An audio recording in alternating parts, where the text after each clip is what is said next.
Olá, sejam todos muito bem-vindos. Eu sou o professor Guilherme Alves de Melo Franco, especialista em Direitos Material e Processual do Trabalho e Previdenciário pela Universidade Estácio de Sá do Rio de Janeiro.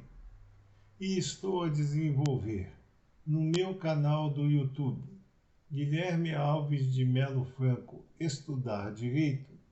um curso gratuito sobre os direitos material e processual do trabalho, que tem por objetivo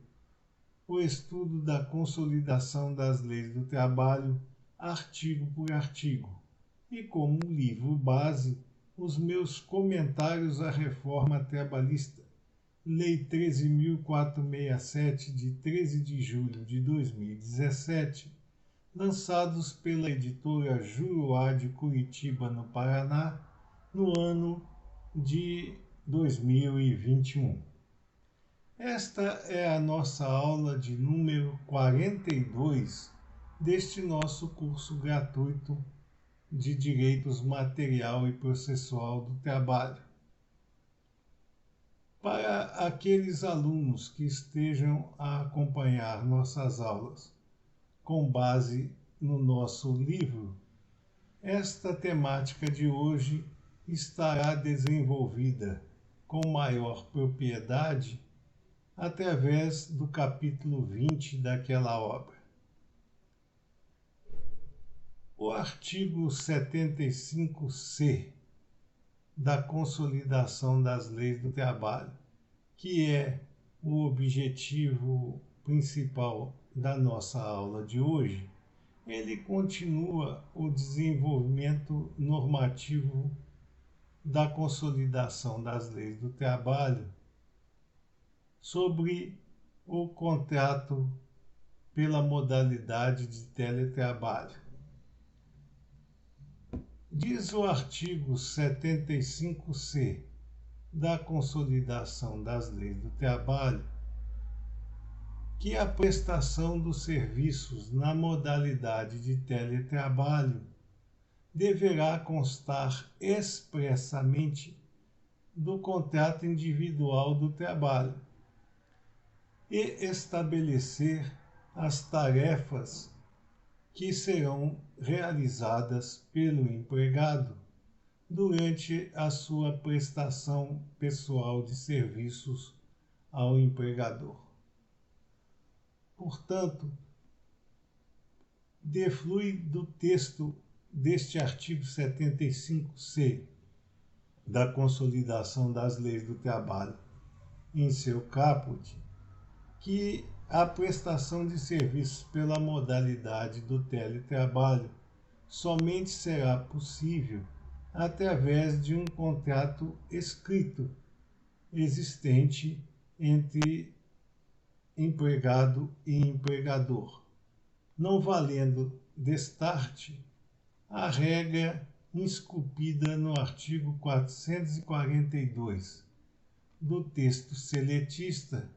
que determina a possibilidade de que os contratos individuais do trabalho sejam desenvolvidos tanto pela modalidade escrita quanto pelas modalidades tácitas ou verbais. Neste caso, portanto, da prestação de serviços na modalidade do teletrabalho, apenas e tão somente será permitido e terá validade aquele contrato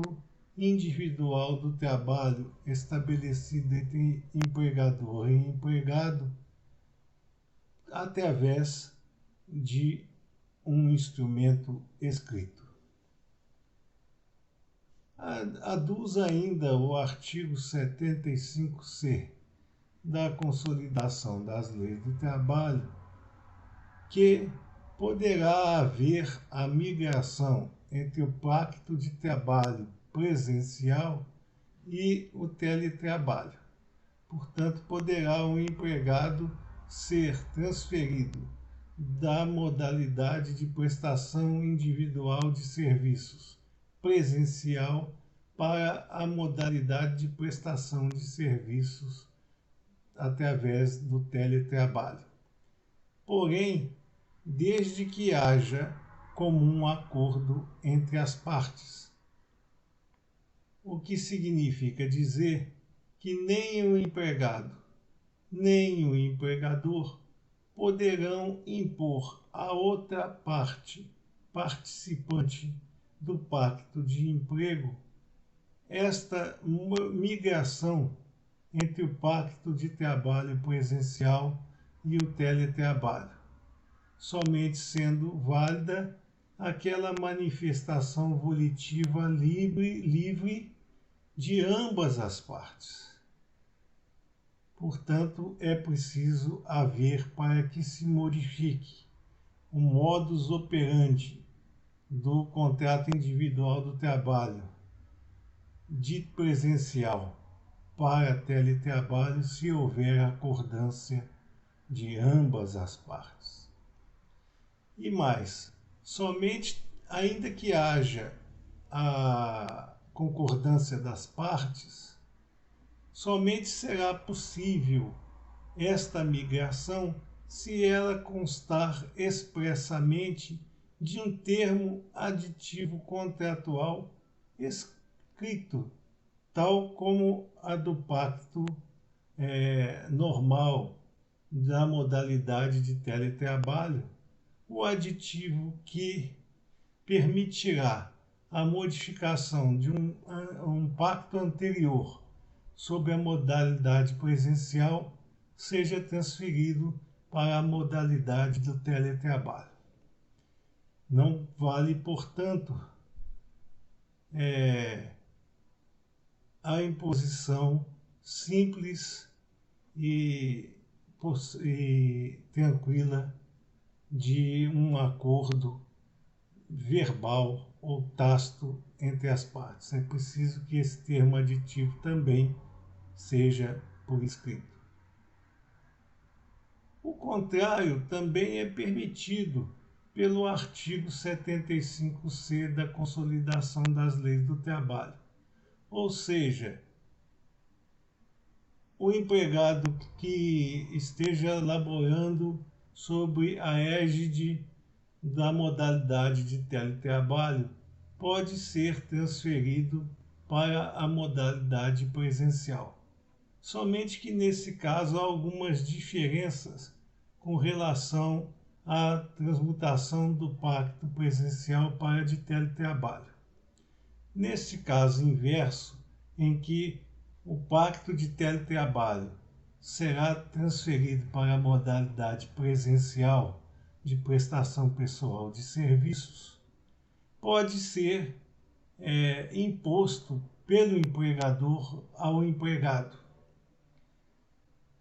garantido a este um lapso temporal de transição de pelo menos 15 dias úteis, para que ele possa se readaptar ou adaptar-se à modalidade presencial, a qual não estava a exercer ou desde o começo do pacto de emprego ou por haver sido transferido da modalidade presencial para a de teletrabalho. Então, há necessidade de que o empregador destine ao empregado um lapso temporal de no mínimo 15 dias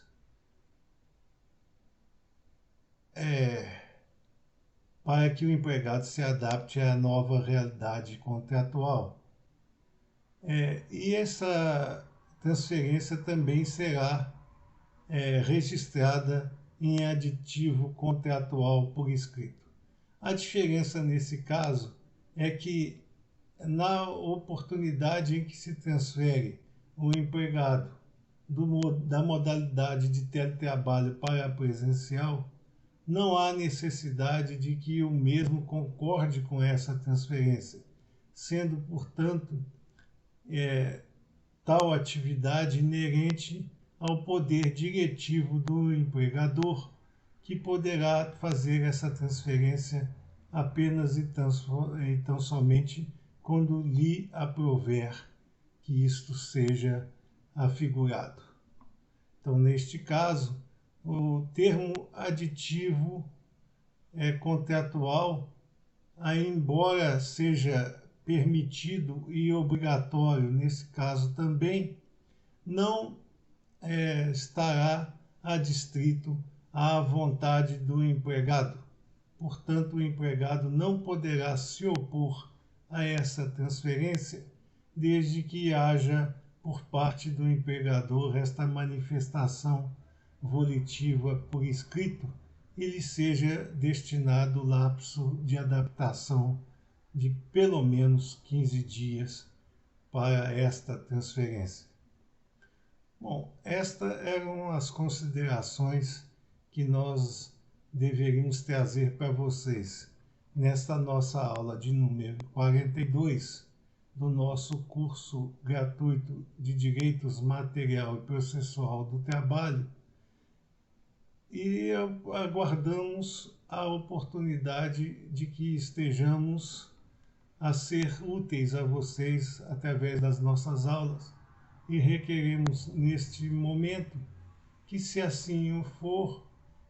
que deixem seus likes nas nossas aulas e se inscrevam no nosso canal para que nós possamos assim desenvolver os nossos estudos a respeito dos direitos material e processual do trabalho a um maior número de pessoas possíveis e que possamos continuar o nosso desempenho de estudo a respeito da consolidação das leis do trabalho, artigo por artigo, como temos feito ao decorrer de todo este nosso curso. Muito obrigado a todos.